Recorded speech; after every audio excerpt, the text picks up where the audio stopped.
Hello and welcome to the INvest.U podcast, where we are inspiring and equipping you to have success in family, work, and life.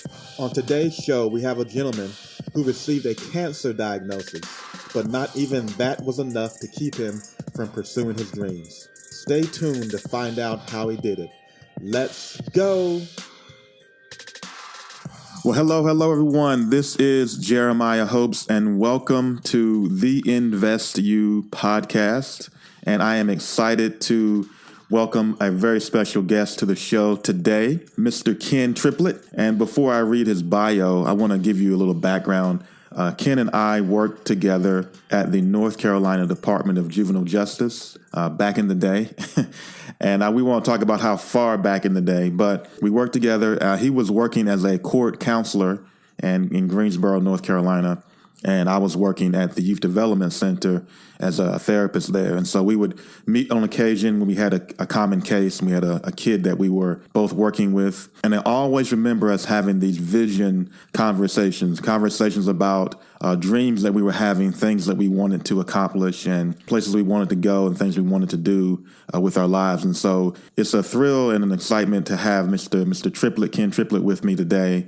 I'm going to read a little bit about his bio. I told you a little bit about how we met. And since we left the Department of Juvenile Justice, Mr. Triplett, I always called him Mr. Triplett. So Ken has a Master of Science degree in counseling psychology. He has been a youth minister at New Millennium Christian Center in Greensboro, North Carolina, founder of Impact Incorporated. It's a life coaching organization, and he is a corporate therapist with United Healthcare. And I don't know what a corporate therapist does, but I'm looking forward to hearing more about that. And he is also the author of the newly released Incorruptible Plan, released in 2017. And he is coming to us from sunny San Diego, California. So let's give a wonderful INvest.U welcome to Mr. Ken Triplett. How are you doing, sir? I'm doing great this morning, Jeremiah. Thank you so much.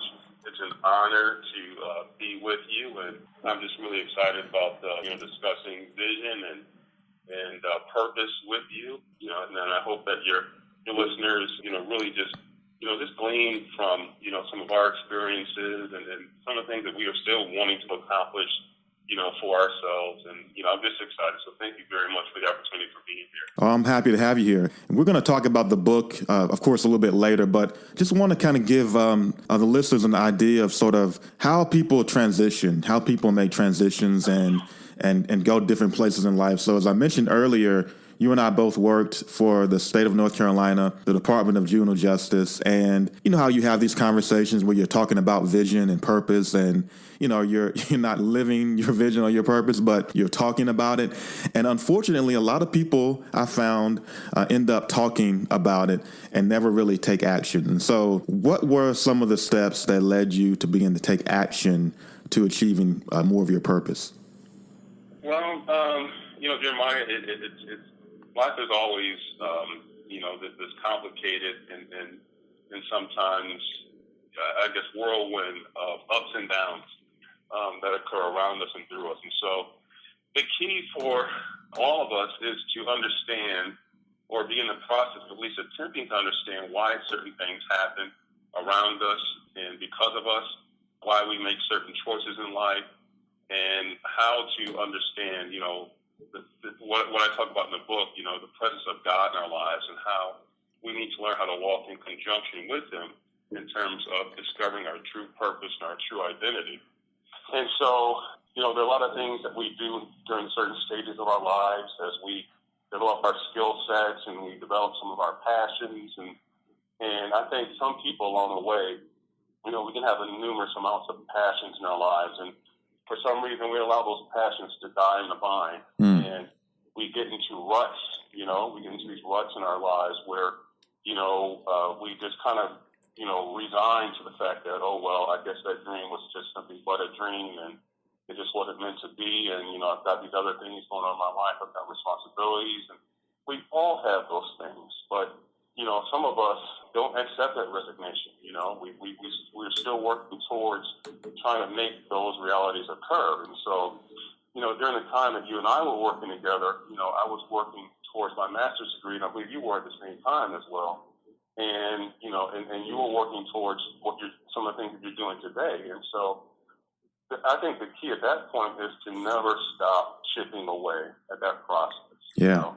And it's something in the book that I allude to, and I call it juice. We have to have juice in our lives, things that keep us going towards these passions that we just will not allow to die out or to dry up on the vine, so to speak. And so those are some of the things that I began to just work towards. Getting my master's, and then when I left the Department of Juvenile Justice, I wanted to go into counseling, and that began a stair step towards different opportunities that opened up for me, which eventually brought me to where I am today.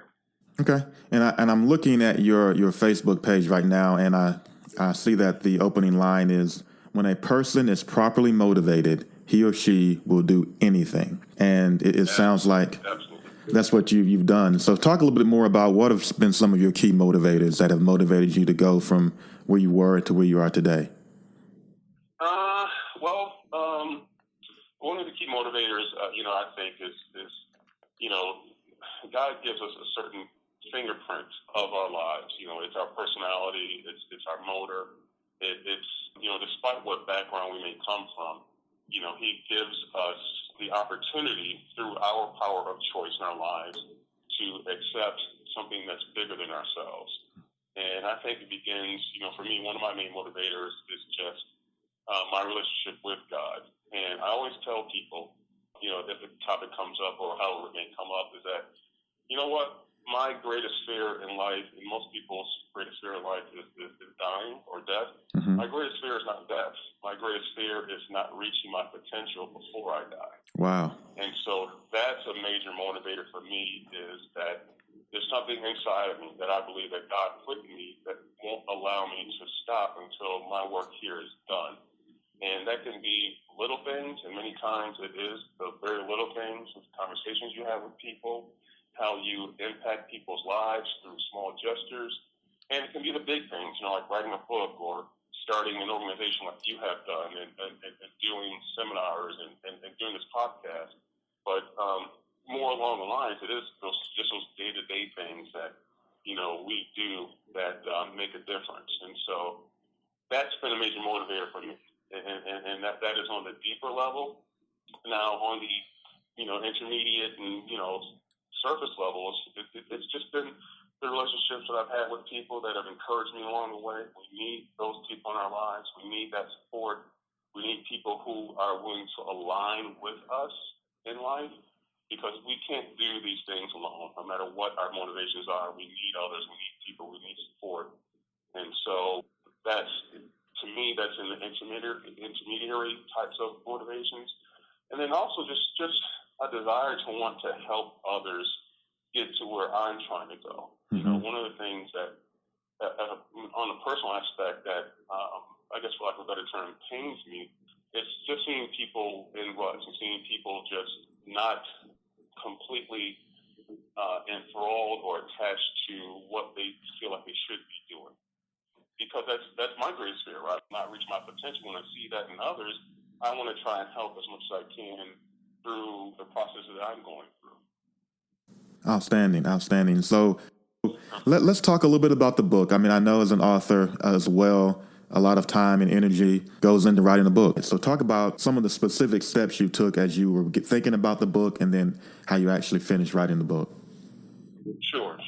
So anything that involves vision takes time to think about, to develop, to not be afraid of it, to not have that fear of failure dominate your thought process, because on a conscious and subconscious level, that can push us back to that level of, either procrastination or, getting back into what we've been talking about, which is a part of what's in life. And so it all starts with vision. And then your vision has to connect to your attitude. And your attitude has to be positive, or mainly positive, that you can do this thing or this task that, you've been wanting to do, but for some reason have not done it yet, or have been afraid to do it. And so once I made the decision to move to Hawaii, I felt like the clock was ticking because I told myself that, man, this is a really good opportunity to begin the process of writing this book. And so I did not want that opportunity to fall by the wayside. And so I had to, and this wasn't easy, but it took me a while. It took me about 6 months to basically write the first few words while I was there. And so I had to get to the place of, okay, this is something that I essentially promised myself. I have to get this started. And so writing the book, the process was simply to, first of all, connect with, I'm a spiritual person. I believe in God. I'm a Christian. And so the book talks about how we need to learn how to walk in conjunction with God for the things in this life that we want to accomplish to come to fruition. And so I simply began the process first of asking God about, vision. Because at the time I didn't know exactly what the book was or what the title was. And then one day all of a sudden the title came to me. And then once the title came to me, the Incorruptible Plan, I began to literally begin the process of starting the skeleton that I call of the book. The titles of the chapters, and then I began an outline for what each chapter would look like. And so for me, and that's the process that works for me. I'm methodical in that way. I have to stair step things in terms of accomplishing what I want to do in life. And for some people, that process will look totally different, which is fine. Whatever works for you, I encourage you to do what works for you. But this is a process that worked for me. So I had to be very methodical. I had to come up with the outline. And then once the outline was set and I was satisfied with that, it was just a matter of jotting down all of the ideas that I've come up with through my studies, through my life, through my experiences, and then just trusting God that He was working through me to write this book. And once I began to bring all those pieces together, those pieces came together for me is a better way to put it, writing the book became almost a daily effortless flow. And my part of the equation was simply not to allow that flow to become disrupted by either distractions that I was going through at the time of having health problems. I was diagnosed with cancer in 2014. But I just would not allow that to kind of like derail what was going on and what I needed to do. I'm doing well right now, in case anyone's wondering, in terms of my health. And so it was just all these things I talk about in the book, this term that I've called confluence and fusion. And basically what that is, Jeremiah, is just that once we connect with what God is doing in our lives and our role and what we need to do in our lives, things begin to flow more effortlessly than they had been in the past. And that's a really good place to be. And I feel like even going through the health issues I was going through, being so far away from my family at that time, is that I was in a good place. And I feel like I'm in a better place now because I feel like on some level I began to tap into what I really should be doing in life. And the key for me and the key for anyone once we get into that place, I know that you're in that place as well, is to not allow it to just kind of like fizz out. And that's our role. God has given us the template, God has given us the wiring, He's given us the juice or the passion, and our job is to work with that, to flow with it, go with the ups and downs, but not allow it to die in the mind. Wow. The more I read and the more I research, the more I read about great people from history. I know you got a cancer diagnosis, and I was not aware of that. But it seems like when great people are faced with great adversity, they find a way to push forward in spite of everything that they're going through. And it really sounds like, despite the diagnosis, that's what you're doing. Yeah. And, in a sense, it got my attention. I've always been an extremely healthy person. I've never, but prior to been sick a day in my life, other than what people normally get, the flu or something like that. And so, it woke me up and it gave me a different perspective about time. And it gave me a different perspective about, not wasting time. And I talk about that in the book, obviously, the importance of the perspective or the attitude sometimes we have of, I'll do it tomorrow. Well, we always, say, well, tomorrow's not promised to any of us, but how many of us really mean that when we say that? A lot of times we say that as a platitude, right, in the context of our conversation. But how many of us really just sit down and think about, this could be my last day here, Wow. The people who went through 9/11 did not know that was their last day. They went to work just like any other day, and then in the twinkling of an instant, they weren't here anymore. Wow. It's true. And so I know that's a dramatic demonstration. I do talk about that in the book as well, but I bring it up in the book, and I bring it up now because, it is a perspective and an example that is, number one, reality, but number two, it needs to get us to think differently about purpose and about the time that we've given on this planet and what we need to do with it. Because, it's not about the year that we're born and the year that we die, but it's about that dash in the middle, Absolutely. What we do in that dash in the middle, that's the most important thing. Absolutely. Wow. That's powerful. Let me ask you this. There may be some listeners right now who are hearing this and they're facing some kind of an adversity, whether it be a health issue, a personal issue, a family issue, whatever it might be. What would you say, based on what you've written in the book and what you've been through, would be a first step for them to take to begin to move forward and move out of some of those difficult situations? Good question. First of all, I would say that obviously we are all different, and we are moved by certain things in different ways. And that quote that you saw on my Facebook page, that is my personal quote. That once a person is motivated properly, and that's the key word, properly, he or she can do anything. And I mean that in the context of motivation and moving forward. And so, for me personally, the way I'm wired is that when adversity hits me, I go through it just like any normal person. I'm not Superman. I'm not, I don't consider myself a spiritual giant. And I don't even know if that's a correct term when we're talking about human beings anyway. Right. But I always feel like, I'll give you an example. When I was told about the cancer diagnosis, okay, my first reaction internally was, what do I have to do to get rid of it? That was my first thought. And for some people, their first thought is fear. Their first thought is dying. Their first thought is disbelief, or whatever the case may be. But again, the way God wired me, my first thought was to fight. That was my very first thought, and I'll never forget it. And that goes to attitude, and that goes to how, depending on who we are, what experiences we have, or for some people that's difficult, and they may say, hey, I'm just not wired that way. They have to work a little bit harder to almost a daily practice that type of attitude. And so I think all of that ties into motivation. You talk about what's the first step. Well, it really depends on who you are.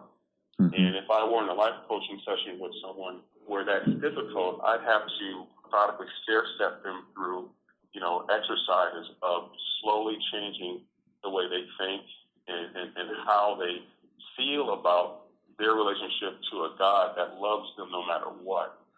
And again, that depends on the person and where they're at, what they've experienced, what they've been taught, which I think is another key thing. How we've been taught in our lives depends on how we react to certain things in our lives. And for some people who've been taught things that were kind of, it's not quite true, or they've been taught things that, lean more towards, for lack of a better term, a negative aspect of looking at things in life.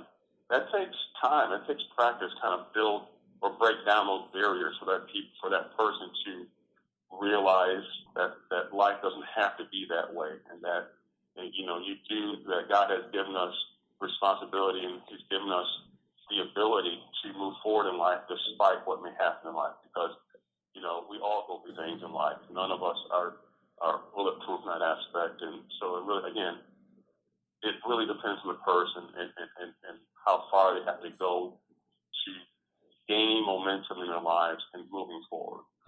Wow, that's awesome. And it really sounds like, you had a sense of urgency. There was a time. We all have a time limit, and none of us know when that time limit is. And as you said, we take for granted, I think, that we have tomorrow. And when we sort of flippantly say, well, tomorrow's not promised, I think in the back of our minds, if we're honest, we're not thinking, we're thinking that we'll see tomorrow. But when you can think with that sense of urgency and literally begin to think this could be my last day. So how do I want to live this particular day? I think that is a powerful motivator and for people to think about. So as I'm looking at the subtitle of the book, Building Your Best Life Through God's Direction for Your Life. Mm-hmm. So give us some more nuts and bolts of the book without giving it away too much of it for us. Sure. So, we all have dreams, we all have aspirations, and, many of those dreams and aspirations are placed in us at an early age. When I was growing up, I always had a dream of, first of all, being, a football player. And at the time, my favorite football player was Lynn Swann. So I wanted to be Lynn Swann. So everything that I did as a small kid and a young kid at, 6, 7, 8 years old was to emulate Lynn Swann. And so, for some reason, I transitioned from, wanting to be Lynn Swann to, wanting to be Dr. J. So I began playing basketball. And I bring up these instances because these are some of the first building blocks in my life that's ignited passion in me. And when we're passionate about something, Jeremiah, we put a lot of our energies into it, when we are properly motivated. So it all connects together like a puzzle, you know what I mean? Uh-huh. And so the other half of that, the major half of that, is allowing ourselves to connect to an all-knowing, all-powerful, all-loving God who cares about every single aspect of our lives.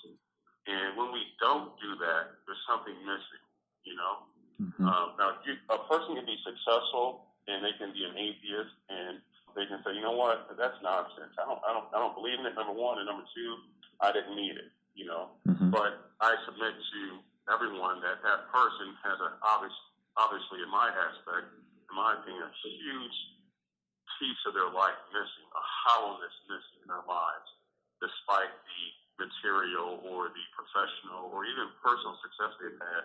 There's a large part of the equation missing, which is a connection with God, your creator. And, we not only have this life to think about, but we have an afterlife to think about. And so the book just talks about different aspects of our lives. It talks about building proper perspective. And it also talks about our core values. And our core values goes to some of those things, again, that talk about juice in our lives. And for me, and one of the reasons why I named my nonprofit Impact is because that word impact is one of my core values. And it's one of my top core values. And it's something that I constantly think about in terms of whether, whatever I'm doing professionally, whatever projects I'm working on, my relationships, is that I want to leave an impact everywhere I go. And obviously, I don't do that all the time. No one can, but it's one of my core values that's always in the back of my mind. And, for you, your core value could be servanthood, or it could be brotherhood, or it could be, the work that you do with young people, whatever that work may be for you. It's something that always drives you, Jeremiah. It's always in the back of your mind, and it gives you purpose, and it fulfills you. And so all of these things have to come together to build your best life. I talk about your faith walk, from the atheist to the believer. What does that spectrum look like? And I submit that everyone has a faith walk on some level, and how important that is to building your best life. We talk about the power of choice, attitude, vision, and I also talk about something called honor. And honor from the sense of doing our part to help others along the way. But if you can't help others along the way, honoring people through simply just not being negative towards them, either directly or indirectly, or, even consciously or subconsciously. This concept of honor that we don't talk about and that we sorely need today in America and throughout the world through what's going on today is that we've forgotten how to honor one another. We've forgotten how to just simply be civil with one another. So I talk about that in the book and how important honor is in being successful, because we don't think along those lines of truly being happy for a person without any type of jealousy, resentment, or judgment. We just forgotten how to do that, and we need to get back to that. Okay. Wow. So let me ask you this. So let's say I'm a person who I have these dreams, these ideas, things that I want to do, and I'm stuck. I'm kind of in that rut that you mentioned earlier, and don't really know how to get out of that rut. Does the book go into maybe specific ways to begin to move out of ruts in our lives and out of being stuck? Yes. So at the end of the book, I have a chapter called, or a section called, What Now? And what that basically means is, what do I do now after I've read all this stuff, Ken, that you're talking about? I don't know how many times I've picked up a book and read this book, and, oh, wow, this is really good, but it doesn't necessarily at the end go into, okay, what do I do now with all this information or this different perspective? And so the What Now section talks about, how I, again, stair-step things in my life, because I am a methodical thinking kind of person about what to do next. And so, one of the things that I talk about is for my life, because the book is personal. Obviously, I talk about my personal ups and downs, but I also connect it in more of a global sense, and so that everyone can relate to these things. But one of the things that I do in my life is that I try to break up my life into 3-month segments, quarterly segments. And within these 3 months, I write down however mundane or however small or however big, I write down certain goals that I want to accomplish. Then I write down under those goals what I need to do to get to that, to reach that goal. And unless I'm doing those things or that kind of exercise, it does feel like I'm not doing anything, that I'm not moving forward. It does feel like I'm treading water.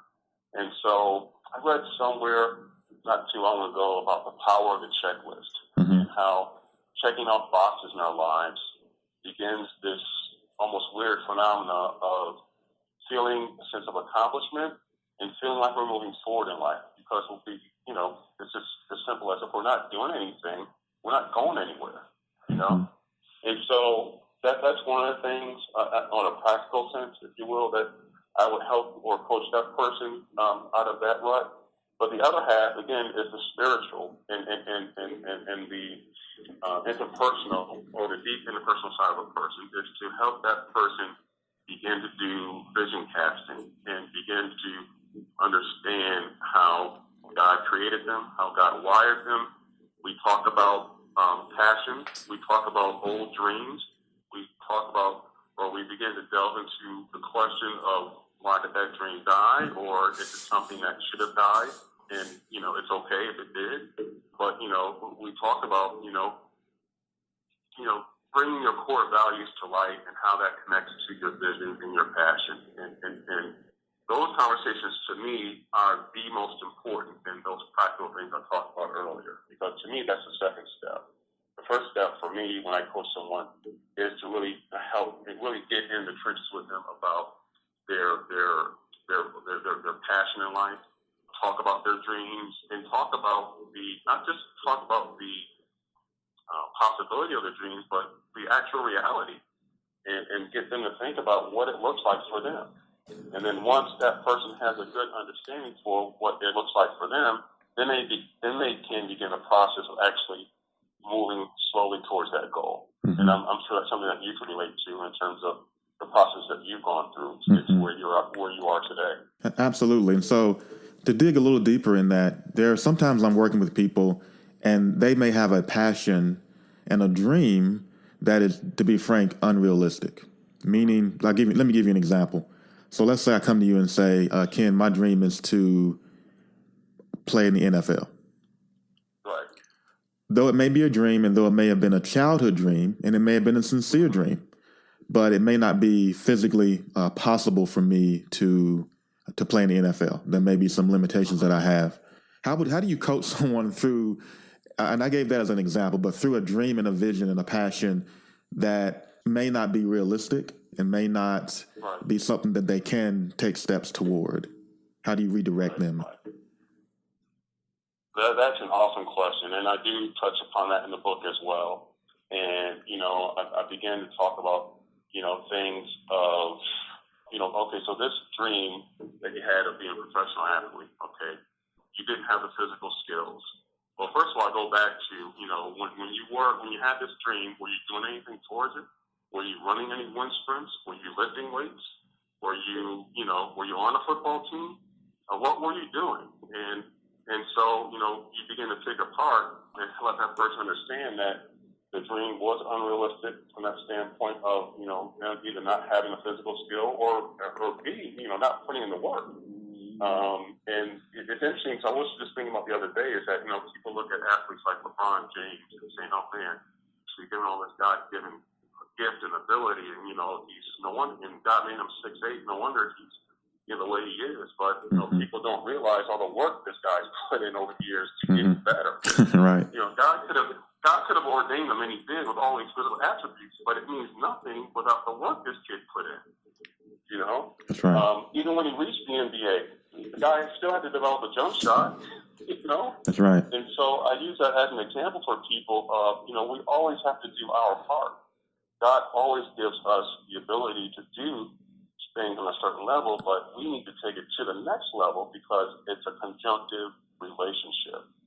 And so, to answer your question more succinctly, that person who has these unrealistic aspirations because, they either don't have the ability or they didn't put in the work, I may, begin to talk to that person about why they wanted to be a professional athlete, period.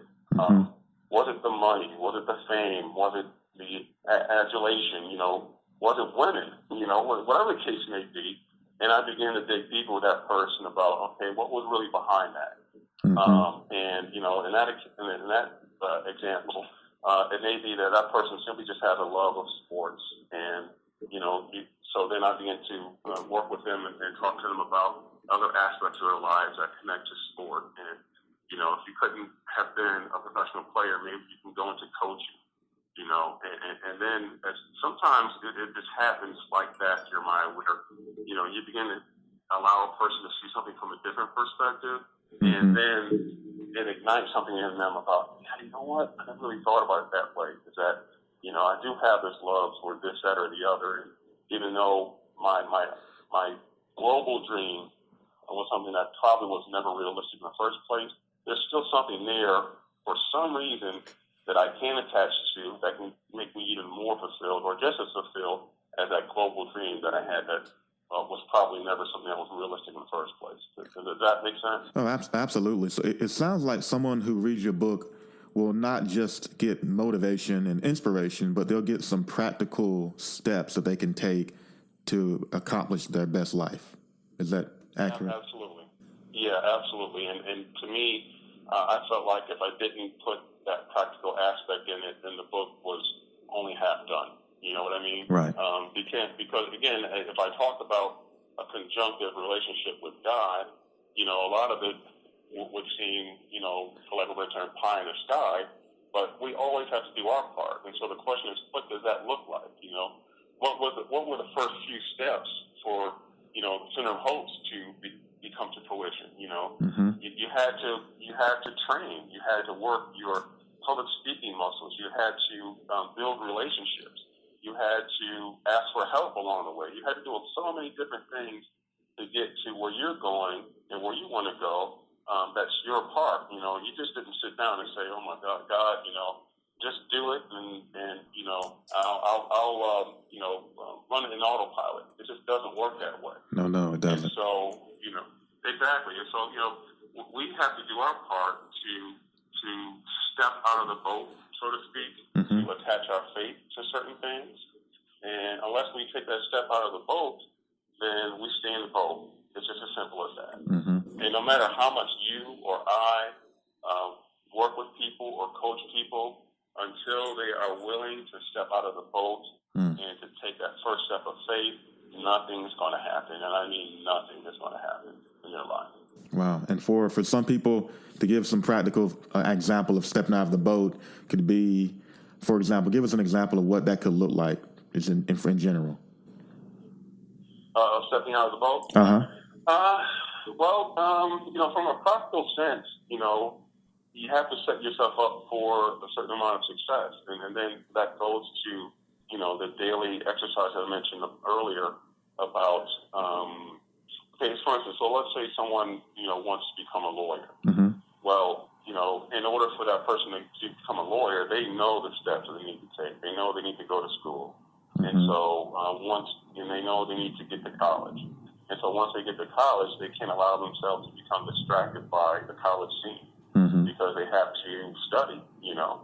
They can do certain things in college, and you did and I did, to do those fun things, do those social things, but it all takes balance. And so in order to step out of the boat to become a lawyer, we all, you know, we have to do those day-to-day practical things that we know is getting us to an expected end.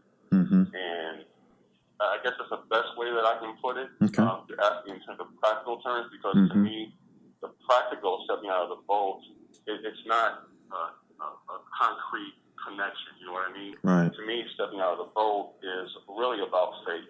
And your faith walk has to be exercised as well. So I guess that's the best way to put it together, is that if we're not exercising our faith walk, then we're not, for lack of a better term, not walking in faith. Right. And if we're not walking in faith, how do we take that step out of the boat? Because it does take faith. It does. You know, and faith is, you know, as we know, is the compilation of what we hope for, what we wish for, and just believing that it's there for us. One way I like to put it is what we wish for and then what we're willing to work for. And so I think that's... Oh, yeah, that's good. Yeah. We wish for it, then we got to do some work to get it, because I think the practical piece is really what I think people miss. And this podcast is all about inspiring people, but then equipping them to be able to take steps toward having, as you say, their best life. So thank you for tuning in, and thank you, Ken Triplett, for all that you're doing to inspire people to run after their dreams and understand their purpose. And if you're interested in the Incorruptible Plan, it is available now on Amazon.com under the Incorruptible Plan, or Mr. Ken Triplett Jr. You can do an author search. But before we go, I'm going to leave you with my top takeaways. Ken talked about so many powerful concepts, and so I want to leave you with my top takeaways. And the first thing is this, that he did not want his dream to die on the vine. Many people, he said, fear death, but his biggest fear was that he would die and not having accomplished his dreams and visions for his life. That is powerful. And you may be listening today, and you may have visions, you may have dreams, you may have concepts and ideas that you want to accomplish, and you need help taking that first step. If so, please check us out at theinvestu.com. That's www.theinvestu.com, where you can find inspiration, motivation, and practical tools that can help you take those next steps toward whatever those dreams may be that you have. And as always, love God, love people, and don't forget about you. Until next time.